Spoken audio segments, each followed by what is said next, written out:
Stepping Up to the Plate podcast series. My name's Dan Klauser, and I'm here with Daniel Klauser. Daniel Klauser. I'm Dan Klauser. You're Dan Klauser too? Really? So this is Dan and Dan coming to you from the Berks County Youth Recreation Facility. And actually, this is Dan Klauser. He's my nephew, who actually plays for Berkshire Baseball. And we just wanted to give everybody a real quick tour of what we've got going on out here at the Youth Recreation Facility and what's going to transpire here in the off season. Okay folks, well here we are at the future site of Carl Furillo Way. This whole area here will become our grand entrance and walking path to the facility, so everybody that comes in off the parking lot will walk down. Is Charlie Wagner Field. He played for the Boston Red Sox. So we thought that if we were going to name a field after Charlie Wagner, who played for the Boston Red Sox, it would be pretty cool to make that field look a little bit like the place he played for. And where did he play? What was the field he played in most of his career? Fenway Park. Fenway Park. So the field behind us this fall and into the winter will take on a transformation and will end up looking like Fenway Park. It won't be an exact replica, but we will have a 30-foot green monster in left field, which we'll go over and take a look at that. It's a big hill right now, but it will be transformed over the off-season here. Okay, now here we are at the end of the Dick Gernert Way. Dick Gernert is another one of the players that we've honored here at the Berks County Youth Recreation Facility. Another local player. He also played for the Boston Red Sox. Did you know that? Okay, now we're here just off of Rocky Santilli Way, in between Whitey Kurowski and Vic Wertz Field. In front of us is our memorial. We have a stone here that reads, "Dedicated with prayers for a future world peace, this park is a loving tribute to all who served and died for the preservation of freedom." This is actually an Eagle Scout project about 18 years ago, and we've done our best to preserve it, and we'll probably end up replacing some of the 6x6s here that are a little bit weathered in the off season so that it can be even more beautiful than it is right now. Okay, so now we're behind Charlie Wagner Field, in between Rocky Colavito Field, Whitey Kurowski Field, kind of where Carl Furillo Way and Dick Gernert Way all come together.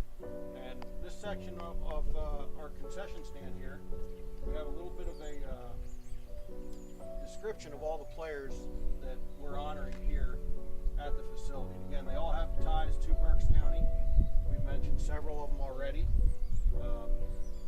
We have not mentioned Cooter Jones yet. Cooter Jones is one of only two players that we're honoring here who didn't actually play Major League Baseball. Vic Wertz, who the field behind us is named after, was born in York County and moved to Reading, graduated from Reading High School, played with Greg Post.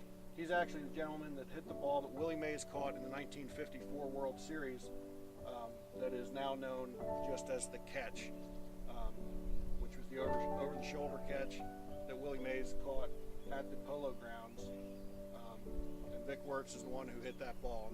I think what's so admirable about that is Vic Wertz never really had a chip on his shoulder because of being remembered for an out he made.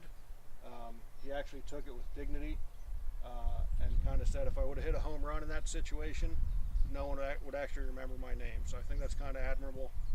He took that attitude toward it and kind of just looked at it as the ball was hitting the Polo Grounds. It was probably hit 460 feet, so that's probably the only field that it didn't go out of. So I guess if you hit a 460 foot out, it's really not anything to be ashamed of. Have you hit any 460 foot outs? I don't think I could hit the ball 3 times and get 460 foot out. So we're now going to take a little stroll down here, down toward Carl Furillo Way. And again, one of the things that we found very interesting is, again, the significance that some of the players in Berks County have So Daniel, back in April, we went to go see a movie in at the IMAX theater. Remember what that movie was? It was called 42. That was about Jackie Robinson. About Jackie Robinson. And who was Jackie Robinson? Was he just a regular baseball player, or what was his significance in the game of baseball? He was a black player. The first black player, first African American to ever play Major League Baseball.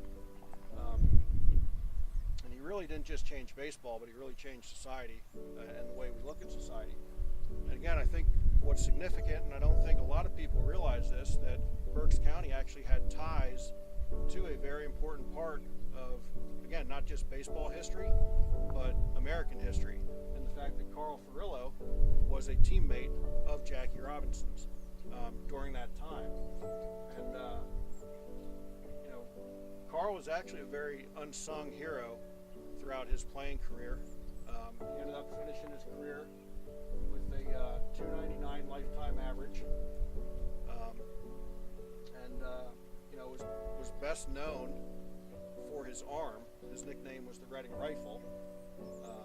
And one of the things I think is significant about Carl Furillo is in any history book you see, or if you actually look in the baseball almanac and it gives his residence, he actually listed as Stony Creek Mills, not as Reading. Most people, whether they're from Hamburg or Leesport or wherever, once they get to that level of professional sports, they'll end up just naming the most recognizable city that they live near. So all those players would be listed as residents of Reading. And I think Carl took such pride in the fact that he was actually from Stony Creek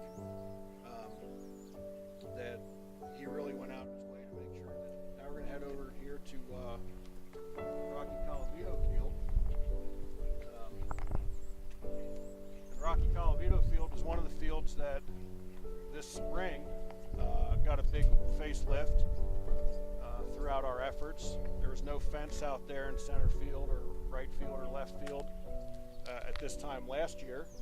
There was no sheds down the outfield lines. There was no out of play fence down the outfield lines. So this field here, our organization put roughly about $40,000 into back in the spring, March and April.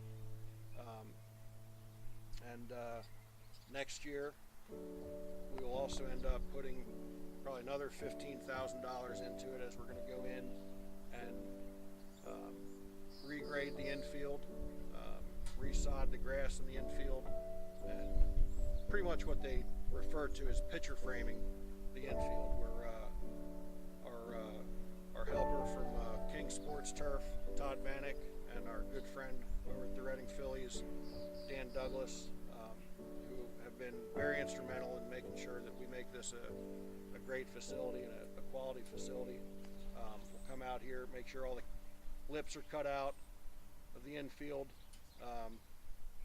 and get new sod in there, and just make it look like a really, really top-notch field. So what do you think about what we're doing with the fields out here so far? I think they're getting better and better as we play on them, and we get better when we hit the balls. We're kind of taking some of the bad hops out for you and that sort of stuff. How old are you now again?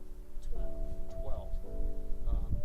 And as a 12-year-old baseball player, what do you like most about coming out here to this facility? Improving what we did last time. See, I thought it would be to see your uncle, but we'll go with that. Improving what we did the last time. All right, go ahead. What else? About getting into the cages more, and keep on hitting balls. And really, with the cages, you and your dad can come out here anytime. Not just because he's my brother and you're my nephew, but because you're a Berkshire baseball player. And our cages are open really all the time for anyone to come out and hit a couple rounds. Whether you're a Berkshire player or any other player for that matter. That's why we have them here. And again, it is Berks County's facility. So we have no problem if the cages are open for anybody to come out and really hit as long as they want.